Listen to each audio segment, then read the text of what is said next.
Good morning everyone. तो आज के वीडियो में हम डिस्कस करेंगे ग्लाइकोलिसिस रेगुलेशन। इससे पहले वाले वीडियो में हमने क्या किया है कि जो ग्लाइकोलिसिस के बेसिक्स हैं और जो ग्लाइकोलिसिस का पाथवे है पूरा उसको डिस्कस कर लिया है। तो चलिए शुरू करते हैं। तो ये है ग्लाइकोलिसिस का पाथवे, इसको जरा हम एक बार रिवीजन करेंगे, उसके बाद फिर हम इसके आगे का रेगुलेशन देखेंगे। तो ये हमारा सबसे पहले ग्लूकोज मॉलिक्यूल है। ग्लूकोज मॉलिक्यूल जैसे ही सेल के अंदर आएगा वैसे ही एक एंजाइम है जिसका नाम है हेक्सोकाइनेज, ठीक है। और जो लिवर सेल्स होती हैं वहाँ पर होता है हमारा ग्लूकोकाइनेज। जो हेक्सोकाइनेज है ये क्या करेगा, एक एटीपी को कंज्यूम करेगा और इसका यहाँ पे 3 फॉस्फेट है, तो इससे एक फॉस्फेट लेकर के ग्लूकोज मॉलिक्यूल के 6 पोजीशन पर लगा देगा। तो इस तरह से हमारा जो अगला मॉलिक्यूल बनेगा उसका नाम है ग्लूकोज 6 फॉस्फेट। उसके बाद जो हमारा अगला एंजाइम है उसका नाम है फॉस्फोग्लूकोज आइसोमरेज।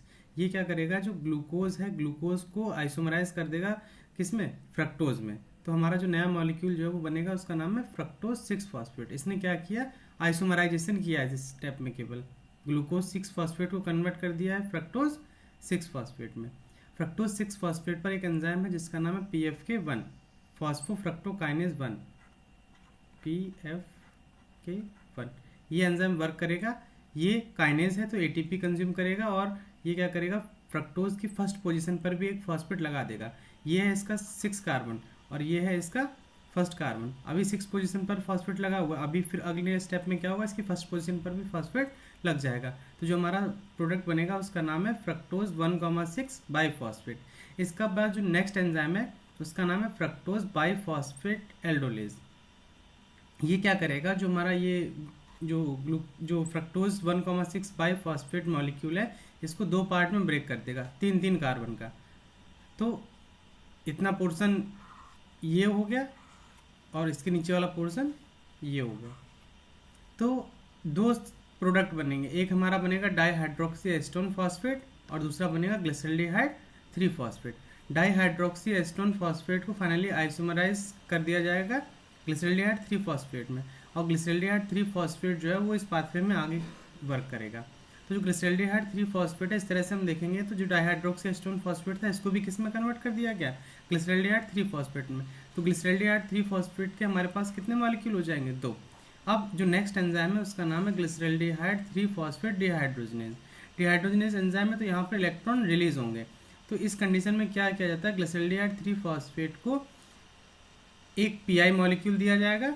तो ग्लिसरल्डिहाइड, पीआई मतलब इनऑर्गेनिक फॉस्फेट, तो ग्लिसरल्डिहाइड 3 फॉस्फेट जो है वो 1,3 बिस फॉस्फोग्लिसरेट में कन्वर्ट हो जाएगा। और ये डिहाइड्रोजनेशन रिएक्शन है तो यहाँ से क्या होगा, एक इलेक्ट्रॉन रिलीज होंगे। तो इलेक्ट्रॉन को रिसीव करने के लिए NAD+ आएगा और NAD+ इलेक्ट्रॉन रिसीव करके NADH में कन्वर्ट हो जाएगा। तो यहाँ पर ग्लिसरल्डिहाइड 3 फॉस्फेट के 2 मॉलिक्यूल थे, तो इस तरह से जो हमें NADH मिलेंगे उनका नंबर भी कितना होगा, 2 होगा। अब हमारा जो ग्लिसरल्डिहाइड 3 फॉस्फेट था वो हमारा कन्वर्ट हो गया एक पीआई को लेकर के 1,3 बिस फॉस्फोग्लिसरेट में। नेक्स्ट एंजाइम जो है उसका नाम है फॉस्फोग्लिसरेट काइनेज। काइनेज मतलब फॉस्फोराइलेशन होगा।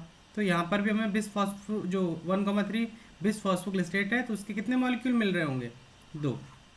नेक्स्ट स्टेप में क्या हुआ, जो फॉस्फोग्लिसरेट काइनेज है ये क्या करेगा, ये 1,3 बाई फॉस्फोग्लिसरेट से एक फॉस्फेट को निकाल देगा और कन्वर्ट हो जाएगा ये किसमें, 3 फॉस्फोग्लिसरेट में। जैसे 1,3 बाई फॉस्फोग्लिसरेट था ना, अब यहाँ से ये मान लो निकल गया, 1 फर्स्ट पोजीशन का फॉस्फेट निकल गया, तो ये कन्वर्ट हो जाएगा 3 फॉस्फोग्लिसरेट में। बिस मतलब 2, बिस फॉस्फोग्लिसरेट या बाई फॉस्फोग्लिसरेट दोनों एक ही बात है। तो जब यहाँ से एक फॉस्फेट निकल गया तो उस फॉस्फेट को रिसीव करेगा ADP, यानी कि यहाँ पे 2 ADP के मॉलिक्यूल आएंगे और कन्वर्ट हो जाएगा किसमें, ATP में। तो यहाँ पर हमने क्या किया था, यहाँ तक की जो 5 पॉइंट है, 5 स्टेप है, यहाँ तक की जो फेज होती है इसे हम लोग नाम देते हैं प्रिपरेटरी फेज। प्रिपरेटरी फेज में क्या हुआ है कि एक ATP यहाँ पे हमने कंज्यूम किया, दूसरा ATP यहाँ पर कंज्यूम किया। इसके 5th स्टेप के बाद की जो फेज होती है उसे हम लोग नाम दे रहे हैं पे ऑफ फेज।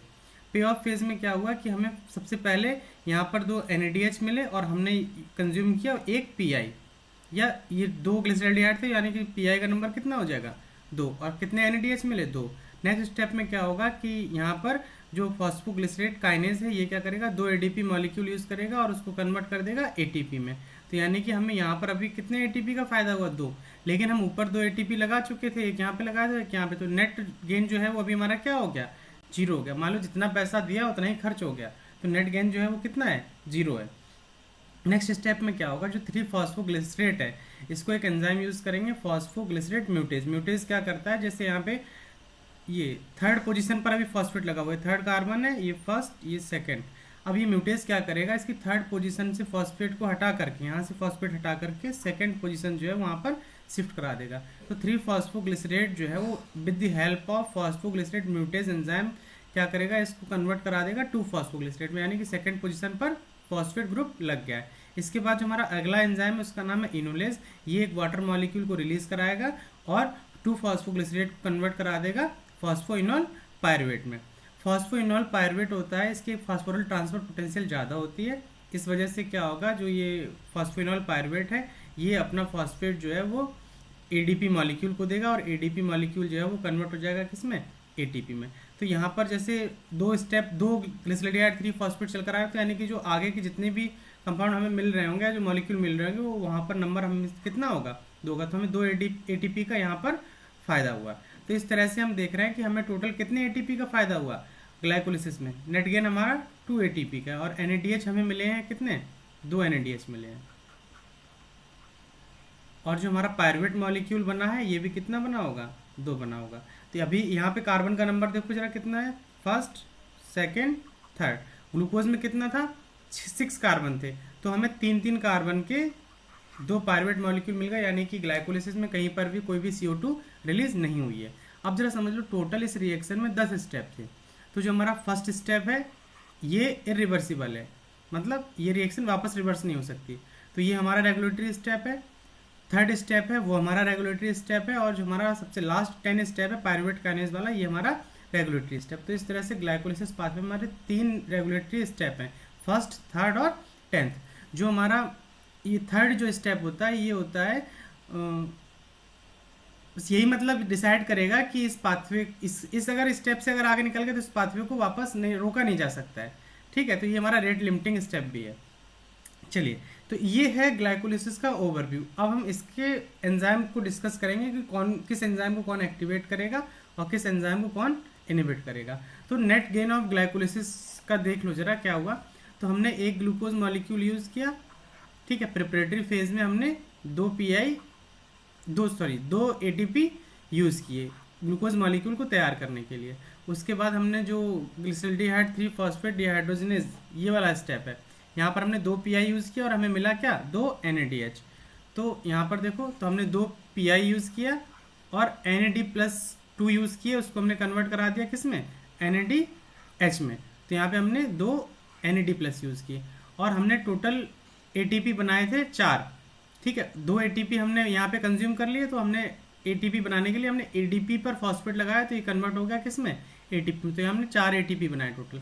तो इस तरह से जो फाइनल रिएक्शन है उसमें हमें 2 पायरुवेट मिले, और जो प्रिपरेटरी फेज थी वहाँ पर हमने ATP यूज़ किया था ना, ये 2 ATP यूज़ किए थे, तो इसका फॉस्फेट निकाल के ग्लूकोज पर लगा दिया था, तो ये कन्वर्ट हो गया होगा किस में, ADP में। तो इस तरह से हमें 2 ADP मॉलिक्यूल मिल रहे हैं और 2 NADH मिले, 4 ATP मिले, और हमें जो इनोलेज वाली रिएक्शन थी ये यहाँ पर हमें वाटर मॉलिक्यूल भी 2 मिल रहे हैं। तो ये है हमारा ओवरऑल रिएक्शन या नेट गेन ऑफ ग्लाइकोलिसिस।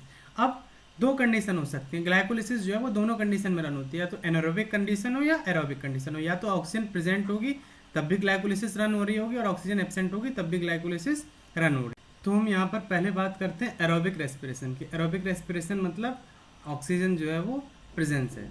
तो हमें टोटल ATP प्रोड्यूस किया था 4, जिसमें हमने क्या किया, प्रिपरेटरी फेज में हमने 2 ATP यूज़ कर लिया, ठीक है। तो हमें टोटल नेट ATP का फायदा हुआ था 2,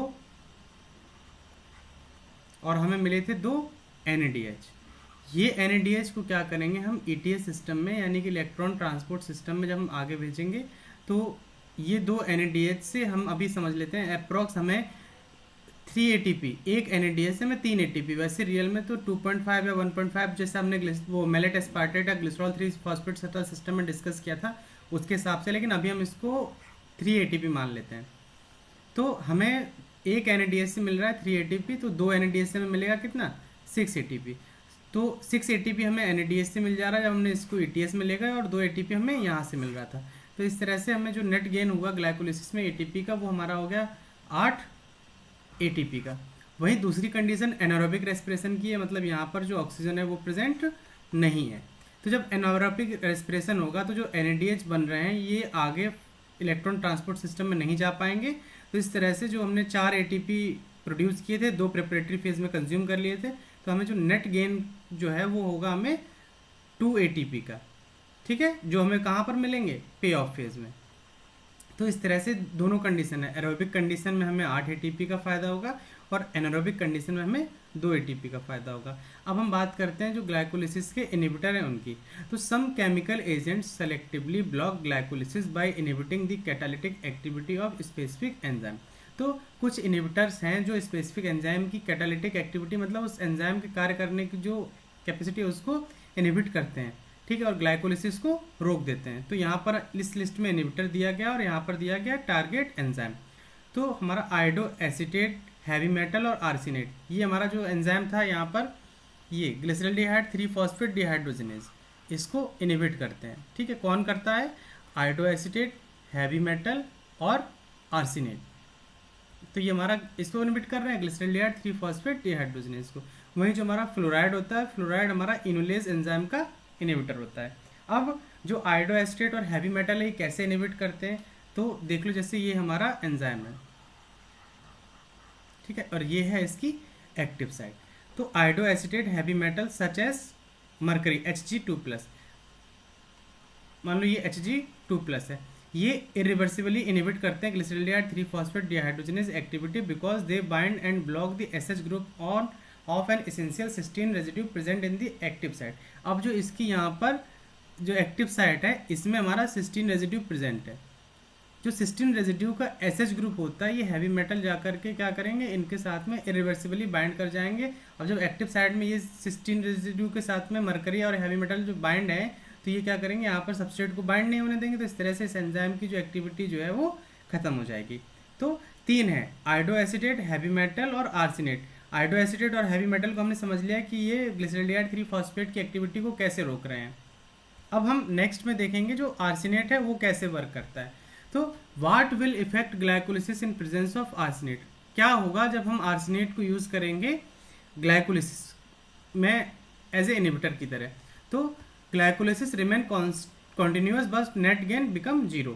तो जो ग्लाइकोलिसिस है वो बंद नहीं होगी, ग्लाइकोलिसिस हमारी चलती रहेगी, लेकिन जो नेट गेन होना था, नेट गेन है हमारा जो 2 एटीपी का हो रहा था वो हमारा क्या हो जाएगा, 0 हो जाएगा। मतलब यानी कि अब हमें कोई भी एटीपी का फायदा नहीं होगा। लेकिन जो आर्सेनेट और हैवी मेटल वाली कंडीशन थी यहाँ पर ये इरिवर्सिबली बाइंड कर गया था ग्लिसरल्डिहाइड 3 फॉस्फेट डिहाइड्रोजिनेज के साथ में। तो इस तरह से ये एंजाइम की एक्टिविटी ही बंद हो गई थी, तो ग्लाइकोलिसिस जो आगे चल रही थी वो भी रुक जाएगी। लेकिन आर्सेनेट कंडीशन में क्या होगा, जो ग्लाइकोलिसिस है वो चलती रहेगी, remains continue, but net gain जो है वो हमारा क्या हो जाएगा, 0 हो जाएगा। तो arsenate is a structural analogue of inorganic phosphate and incorrectly incorporated in glycolytic intermediate by glyceraldehyde 3 phosphate dehydrogenate and the resulting compound is 1,arsino3 phosphoglycerate। अब देखो होता क्या है, जो ये हमारी रिएक्शन थी यहाँ पर हम जो यहाँ पर पीआई यूज़ कर रहे थे, इसको यूज़ कर रहा था कौन, ग्लिसरल्डिहाइड 3 फॉस्फेट डिहाइड्रोजिनेज। अब जो पीआई है, पीआई का स्ट्रक्चर जो हमारा आर्सेनेट है इससे मैच करता है। तो जो ग्लिसरल्डिहाइड 3 फॉस्फेट डिहाइड्रोजिनेज है जो पीआई को लगाता था ग्लिसरल्डिहाइड 3 फॉस्फेट पर, इसको कन्वर्ट कर देता था 1,3 बाइफॉस्फोग्लिसरेट में। वो क्या करेगा, पीआई की जगह किसको यूज़ कर लेगा, आर्सेनेट को। तो अब जो हमारा जो कंपाउंड बन रहा है उसका नाम हो जाएगा 1,3 आर्सिनो 3 फॉस्फोग्लिसरेट। जहाँ पर पीआई होना चाहिए था, यानी कि यहाँ पे फॉस्फेट होना चाहिए था, वहाँ पर अब कौन लग गया है, आर्सेनेट लग गया है। तो स्टेप तो चलता रहा, लेकिन जो चेंज हुआ है वो पीआई की जगह पर किसको लगा दिया गया, आर्सेनेट को लगा दिया गया है। अब नेक्स्ट स्टेप में क्या होगा, 1,3 आर्सिनो 3 phosphoglycerate is highly unstable compound. अब जैसे देखो ये कंडीशन है, ठीक है, ये है हमारा नॉर्मल स्ट्रेटजी। इसमें क्या होता था, ग्लिसरल्डिहाइड 3 फॉस्फेट पर इनऑर्गेनिक फॉस्फेट लगाते थे, तो ये ग्लिसरल्डिहाइड 3 फॉस्फेट इलेक्ट्रॉन रिलीज करता था और इस पीआई को इस पर जोड़ करके हमारा बना देता था 1, बाइफॉस्फोग्लिसरेट। लेकिन जो ये है इनऑर्गेनिक फॉस्फेट है, इसके स्ट्रक्चर को मिमिक कर ले रहा है कौन, ये आर्सेनेट। ठीक है, अब आर्सेनेट क्या करेगा, इसकी जगह जहाँ पर हमें ये फॉस्फेट बाइंड करना था उसकी जगह कौन बाइंड हो गया, आर्सिनेट बाइंड होगा, तो हमारा जो कंपाउंड बनेगा उसका नाम है 1 आर्सिनो 3 फॉस्फोग्लिसरेट। ये फर्स्ट पोजीशन पर है, आर्सिनेट लगा हुआ है, और थर्ड पोजीशन पर क्या लगा हुआ है, फॉस्फेट लगा हुआ है। तो 1,3 आर्सिनो 1 आर्सिनो 3 फॉस्फोग्लिसरेट। अब जो 1,3 आर्सिनो जो ग्लिसरेट बना हुआ है, ये हाईली अनस्टेबल कंपाउंड है। ये क्या करेगा, विदाउट किसी एंजाइम की ये अगले स्टेप में कन्वर्ट हो जाएगा, एक वाटर मॉलिक्यूल यूज करके आर्सिनेट यहाँ से निकल जाएगा और ये कन्वर्ट हो जाएगा 3 फॉस्फोग्लिसरेट में। तो यानी कि जो यहाँ पर जो लास्ट रिएक्शन जो अपने ग्लाइकोलिसिस वाली जो रियल रिएक्शन है यहाँ पर हम देख रहे थे, तो यहाँ पर जो एंजाइम है वो यूज हो रहा था फॉस्फोग्लिसरेट काइनेज, और यहाँ पे हमें 2 एटीपी मिल रहे थे। तब जब यहाँ पर ये क्या हुआ कि आर्सिनो बन गया, तो यहाँ पे कोई एंजाइम नहीं हुआ, और यहाँ पर ना ही हमें जो एटीपी का जो फायदा हो रहा था वो 2 एटीपी का फायदा हमें नहीं हुआ। तो प्रिपरेटरी में हमने 2 लगाए, और जो फाइनल रिएक्शन है वहाँ पर पेप से अपने पायरुवेट जब बनाएंगे तो वहाँ पे 2 एटीपी मिल रहा था, तो हमें 2 और 2 न्यूट्रल हो गया, तो ये जो मिल रहा था ये अब मिलेगा ही नहीं एटीपी, तो जो हमारा नेट गेन है वो हमारा कितना हो जाएगा, 0 हो जाएगा, और जो ग्लाइकोलिसिस है वो रिमेन कॉन्टिन्यूअस रहेगी। तो इस तरह से हमने देखा कि किस तरह से आर्सिनेट जो है वो ग्लाइकोलिसिस में जो नेट गेन है एटीपी का उसको कम कर दे रहा है, तो इसको हम लोग आर्सिनेट पॉइजनिंग भी बोलते हैं। नेक्स्ट है जो ग्लाइकोलिसिस की जो हमने 3 एंजाइम पढ़े थे, फर्स्ट एंजाइम है हेक्सोकाइनेज, थर्ड है हमारा PFK1, और जो लास्ट 10 नंबर का एंजाइम था उसका नाम था पायरुवेट काइनेज।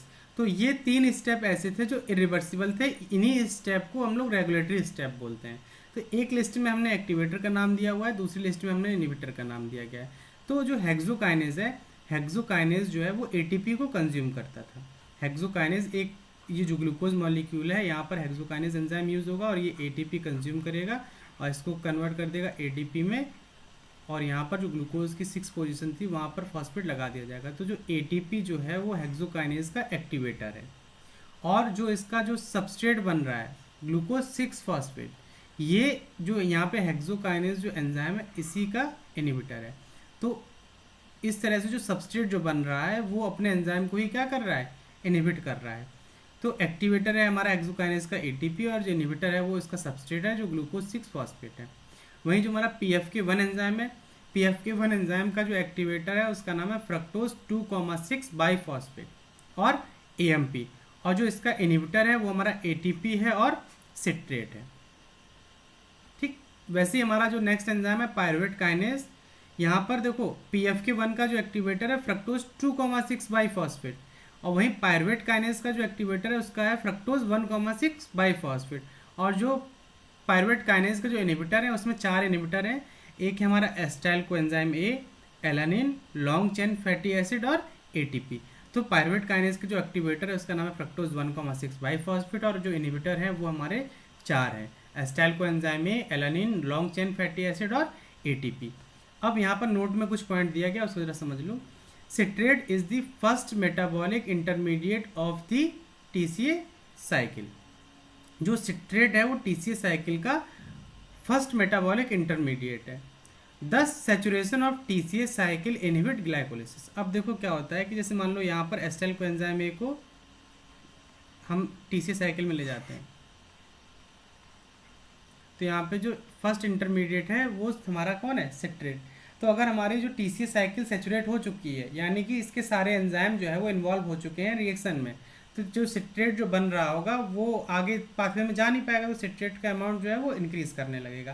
तो यानी कि हाई अमाउंट ऑफ सिट्रेट वो शो करता है कि एनर्जी स्टेटस कैसा है सेल का, हाई है। जब सेल का एनर्जी स्टेटस हाई है तो हमें ग्लाइकोलिसिस करने की ज़्यादा ज़रूरत नहीं है, क्योंकि ATP पहले से ही बहुत सारा बन रखा है। तो जो हाई सिट्रेट जो है ये दिखा रहा है कि एनर्जी स्टेटस हाई है, इस वजह से जो PFK1 जो था रेगुलेटरी एंजाइम है उसको इनहिबिट कर दिया जाएगा। तो वही यहाँ पर लिखा हुआ था saturation of TCA cycle inhibit glycolysis. अब इसके बाद डिस्कस करते हैं regulation of glycolysis primarily depend on the energy status of cell. जो ग्लाइकोलिसिस का रेगुलेशन है वो प्राइमरली डिपेंड करता है कि सेल का एनर्जी स्टेटस कैसा है। तो ये हमारी मान लो सेल है, तो 2 कंडीशन हो सकती हैं, या तो सेल का एनर्जी स्टेटस हाई होगा और या फिर क्या हो सकता है, लो हो सकता है, या सेल के पास बहुत सारा ATP और NADH प्रेजेंट होगा, या तो फिर नहीं होगा। तो पहले हम डिस्कस करेंगे एनर्जी स्टेटस लो है और बाद में हम डिस्कस करेंगे अगर एनर्जी स्टेटस हाई है।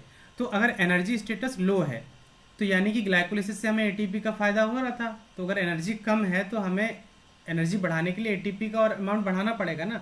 तो एनर्जी स्टेटस लो है तो ग्लाइकोलिसिस का जो रेट है उसे हमें बढ़ाना होगा, यानी कि ग्लाइकोलिसिस का रेट, एनर्जी स्टेटस लो है तो ग्लाइकोलिसिस का रेट जो है वो इंक्रीज कर जाएगा।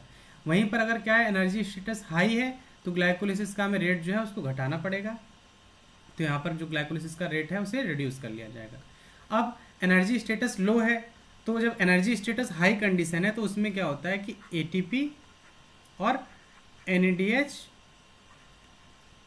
एंड एसिटाइल कोएंजाइम ए ये डिस्प्ले करते हैं कि जो एनर्जी स्टेटस है वो हाई है। अगर हम एटीपी को बना कैसे था, तो एडीपी पर हमने फॉस्फेट लगाया था तो हमारा एटीपी बन गया था।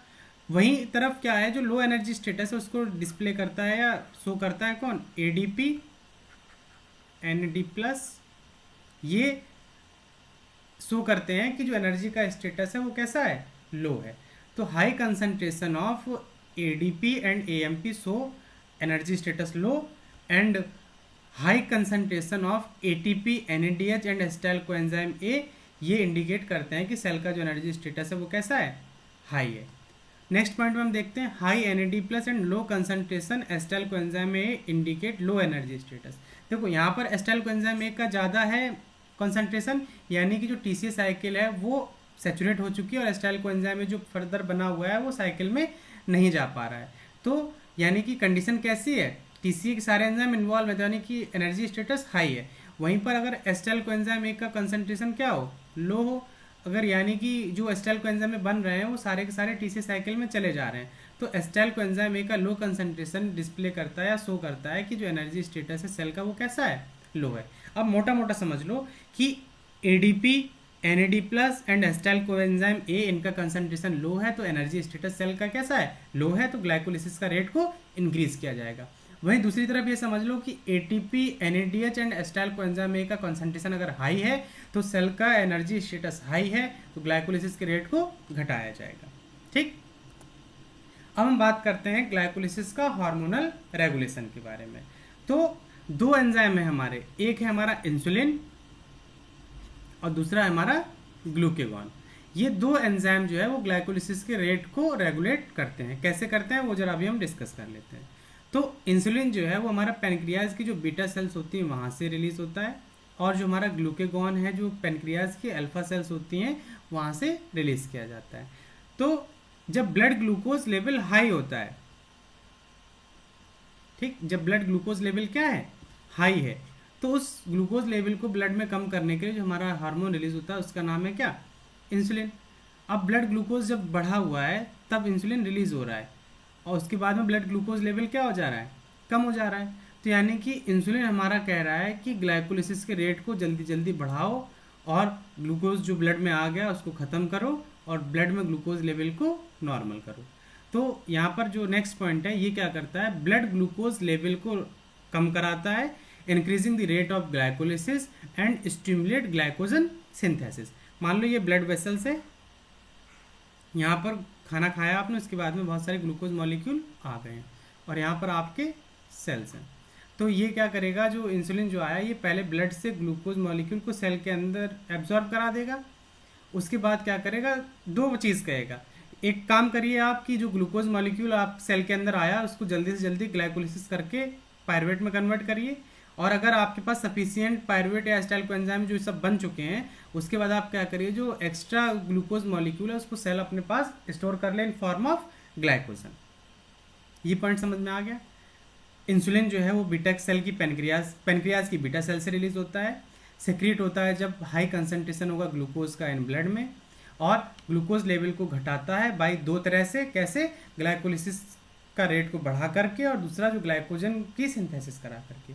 वहीं ग्लूकेगॉन जो है ये हमारा तब रिलीज होता है, ग्लूके मतलब ग्लू मतलब ग्लूकोज और गॉन मतलब चला गया, जब ब्लड वेसल्स में ग्लूकोज की कमी है, यानी कि जो हमारा बॉडी है उसमें ग्लूकोज लेवल बहुत कम है, तो हमारा एंजाइम जो है वो उसका नाम है ग्लूकेगॉन, वो रिलीज होगा और ये ब्लड ग्लूकोज को लेवल को मेंटेन करने का काम करता है। तो अगर हम देखो क्या है, जैसे मान लो किचन है, किचन में रोटियां बन रही हैं और बाहर बैठ के एक कोई दो आदमी खा रहे हैं जिनकी डाइट बहुत ज़्यादा है, एक साथ में मान लो 12-12 20-20 रोटियां खा जा रहे हैं, तो जो अंदर बन रही है एक, और यहाँ उतनी देर में ये पूरी एक निपटा दे रहा है, तो उस कंडीशन में क्या होगा कि क्या आप जो जो आपका मिल्टन का टिफिन है उसमें कभी रोटियों का अमाउंट स्टोर हो पाएगा? नहीं हो पाएगा। तो उसी तरह से यहाँ पर क्या है कि ग्लूकोज मॉलिक्यूल अगर बन रहा है, ठीक है, ग्लूकोज गॉन हो चुका है, मतलब ग्लूकोज खत्म हो चुका है, लेकिन किसी तरह से ग्लूकोज लेवल को मेंटेन करना है हमें। अगर ग्लूकोज बन रहा है और ग्लाइकोलिसिस चल रही है, तो क्या ग्लूकोज लेवल कभी मेंटेन हो पाएगा? नहीं, क्योंकि जितना बन रहा है उतना ही कंज्यूम हो रहा है, जितनी रोटियां बन रही हैं उतनी रोटियां कोई व्यक्ति जो है वो बैठकर खा जा रहा है, तो कभी भी लेवल मेंटेन नहीं हो पाएगा। तो यानी कि अगर हमें रोटियों का लेवल बढ़ाना है तो यहाँ पे जो आदमी खा रहा है उसको रोकना होगा। उसी तरह से अगर हमें ग्लूकोज का लेवल बढ़ाना है तो हमें जो ग्लाइकोलिसिस चल रही है उसको रोकना होगा। तो ग्लूकोगॉन जो है वो क्या करेगा, सप्रेस कर देता है किसको, ग्लाइकोलिसिस लेवल को। तो secrets when glucose level is low in the blood suppress glycolysis in hepatocyte. जो हम लोग ग्लाइकोजन को स्टोर करके रखते हैं मेनली, वो हमारे लिवर में स्टोर करते हैं। अब नेक्स्ट स्टेप में क्या हुआ कि जो आपका कंजप्शन जो कंज्यूम हो रहा था ग्लूकोज, उसको तो आपने रोक दिया, लेकिन इसको बढ़ाना भी तो है। तो जो ग्लूकेगॉन होता है वो स्टिमुलेट करता है जो दो नई साइकिल हैं, एक का नाम है ग्लूकोनियोजेनेसिस यानी कि नए ग्लूकोज मॉलिक्यूल को बनाने के लिए, और दूसरा है ग्लाइकोजिनोलिसिस। यहाँ पर आपने देखा था कि इंसुलिन जो है वो ग्लाइकोजन सिंथेसिस को स्टिमुलेट कर रहा था, और जो हमारा ग्लूकेगॉन है जो हमने ग्लाइकोजन को स्टोर करके रखा है सेल में, उसको कहेगा कि जो आपने ग्लूकोज को स्टोर किया हुआ है ग्लाइकोजन की फॉर्म में उसको ब्रेक करिए, और बॉडी में ग्लूकोज की कमी है तो उस लेवल को मेंटेन करिए। तो इंसुलिन जो है वो ग्लाइकोलिसिस को इंक्रीज कराता है, और ग्लूकेगॉन जो है वो ग्लाइकोलिसिस को सप्रेस करता है या इनहिबिट करता है।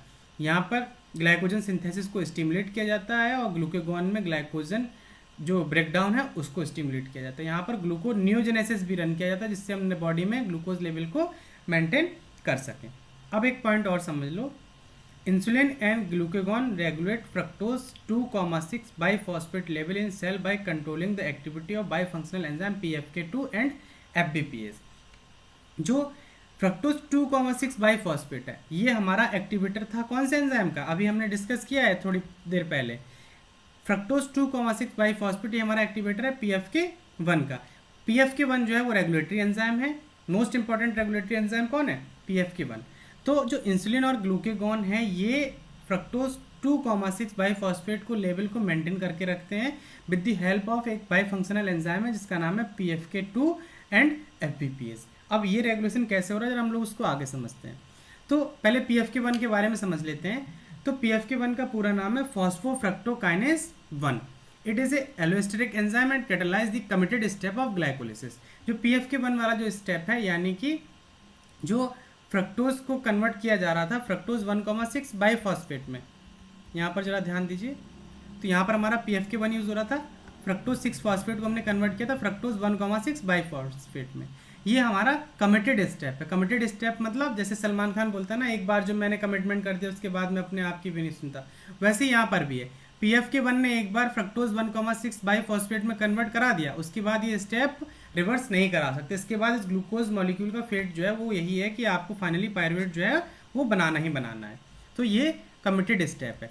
अब इसके बाद जरा समझो, the activity of PFK1 is regulated by both positive and negative modulator. इसका जो PFK1 का पॉजिटिव मॉड्यूलेटर था वो था हमारा फ्रक्टोज 2,6 BP, ठीक, और जो निगेटिव मॉड्यूलेटर था वो हमारा था सिट्रेट।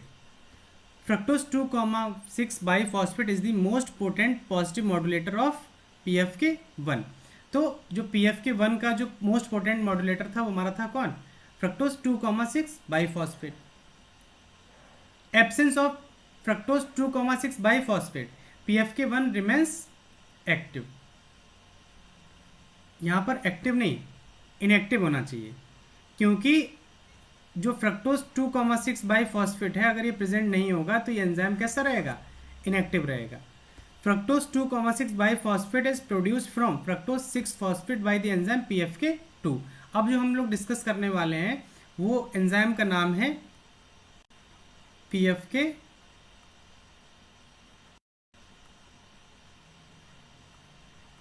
PFK2 और FBPase, ठीक, इस एंजाइम को डिस्कस करेंगे।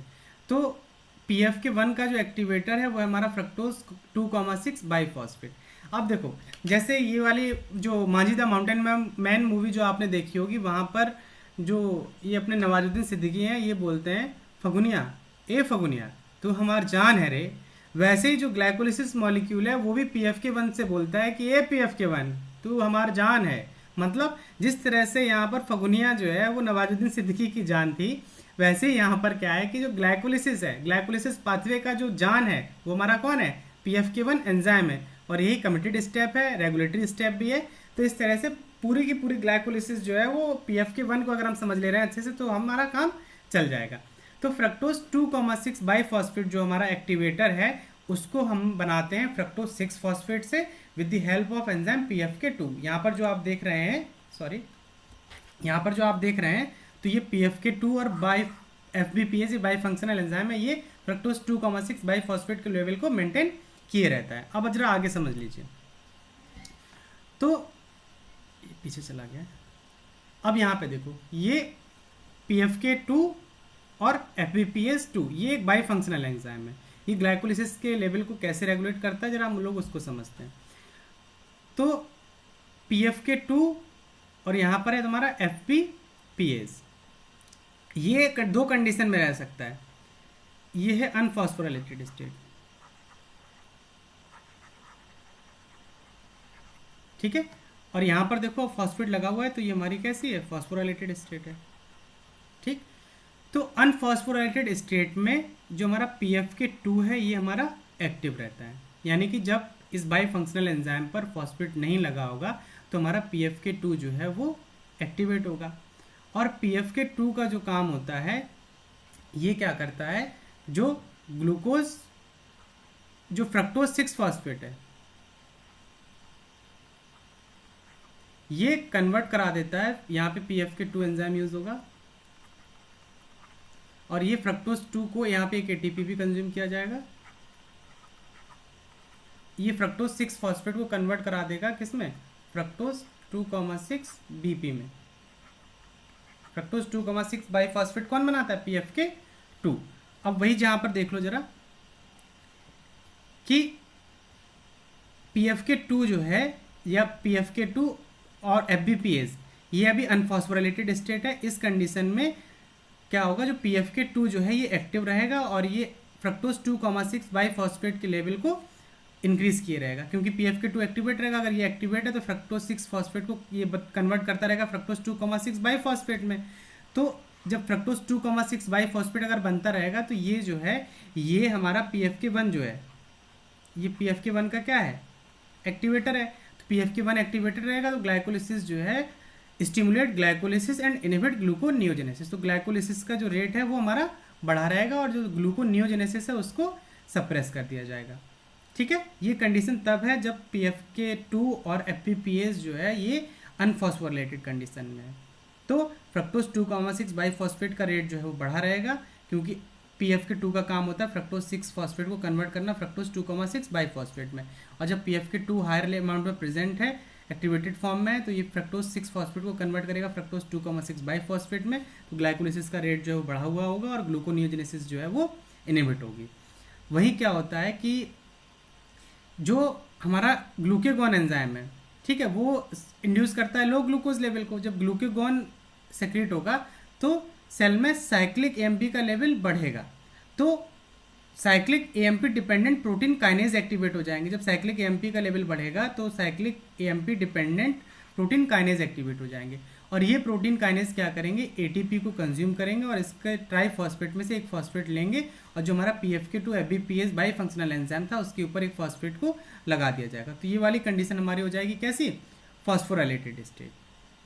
अब फॉस्फोराइलेटेड स्टेज में क्या होगा, जैसे ही इसका फॉस्फोराइलेशन हुआ FBPase जो है फ्रक्टोज ये बाईफॉस्फेटेज है तो ये एक्टिवेट हो जाएगा और ये क्या करेगा, जो यहाँ पे फ्रक्टोज जो 2,6 बाईफॉस्फेट था उससे सेकंड पोजीशन से फॉस्फेट हटा देगा और जो वो वापस कन्वर्ट हो जाएगा फ्रक्टोज 6 फॉस्फेट में। तो इस तरह से यहाँ पर जो फ्रक्टोज 2,6 बाईफॉस्फेट है इसका लेवल जो है वो घट जाएगा। तो जब फ्रक्टोज 2,6 बाई फॉस्फेट जो है ये एक्टिवेटर PFK1 का, जब इसका लेवल घटेगा तो PFK1 एक्टिवेटेड नहीं रह पाएगा। तो इस कंडीशन में क्या होगा कि जो ग्लाइकोलिसिस है वो इनिबिट हो जाएगी, और जब ग्लाइकोलिसिस इनिबिट हो गई और ये स्टिमुलेट करेगा ग्लूकोनियोजेनेसिस को। अब इंसुलिन जब आएगा तब क्या होगा, इंसुलिन जो है वो प्रोटीन फॉस्फेटेज को एक्टिवेट करेगा। तो जो प्रोटीन फॉस्फेटेज एक्टिवेट होंगे तो ये जो FBPase के ऊपर जो फॉस्फेट लगा हुआ है, फॉस्फेटेज का काम होता है फॉस्फेट को हटाना। तो ये क्या करेंगे, जो इसके ऊपर जो फॉस्फेट लगा हुआ है इस फॉस्फेट को हटा दिया जाएगा इंसुलिन की हेल्प से। ये PI के फॉर्म में निकल गया और ये वापस कैसी स्टेट में आ गया, अनफॉस्फोराइलेटेड स्टेट में। तो अनफॉस्फोराइलेटेड स्टेट जो है वो हमारी कैसी है, ग्लाइकोलिसिस को स्टिमुलेट करेगी, और इस कंडीशन में फ्रक्टोज 2,6 बाई फॉस्फेट का लेवल जो है वो इंक्रीज रहता है। तो ये आपने समझ लिया कि किस तरह से ये फ्रक्टोज 2,6 बाई फॉस्फेट का लेवल हाई रहेगा और कैसे जो इसका लेवल लो रहेगा। अगर PFK1 जो है हमारा, जो फ्रक्टोज 2,6 बाई फॉस्फेट का लेवल बढ़ा हुआ है तो हमारा PFK1 एक्टिवेटेड रहेगा और ग्लाइकोलिसिस चलेगी।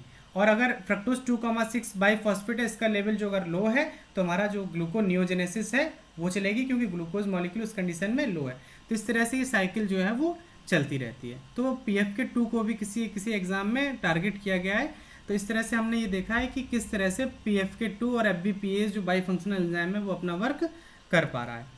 अब हम ग्लाइकोलिसिस का रेगुलेशन ओवरऑल व्यू समझ लेते हैं। तो हमारा सबसे पहले जो रेगुलेटरी एंजाइम था उसका नाम है हेक्सोकाइनेज, दूसरा है हमारा PFK1, और जो लास्ट है हमारा पायरुवेट काइनेज। ये है हमारा एलोस्टेरिक रेगुलेशन, और यहाँ पर है हमारा हार्मोनल रेगुलेशन।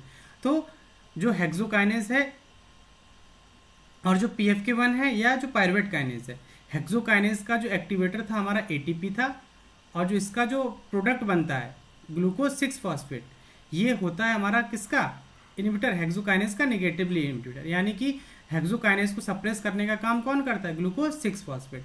और अगर ये लीवर सेल था तो वहाँ पे ग्लूकोकाइनेज वर्क करेगा। तो ग्लूकोकाइनेज का जो इनिबिटर होता है वो होता है हमारा कौन, फ्रक्टोज 6 फॉस्फेट। यहाँ पे आइसोमराइजेशन कर दिया गया था ग्लूकोज का फ्रक्टोज 6 फॉस्फेट में।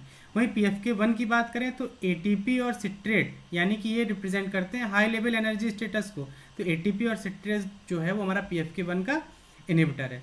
और ADP, AMP, fructose 2,6 by phosphate, ये हमारा PFK1 का एक्टिवेटर होते हैं।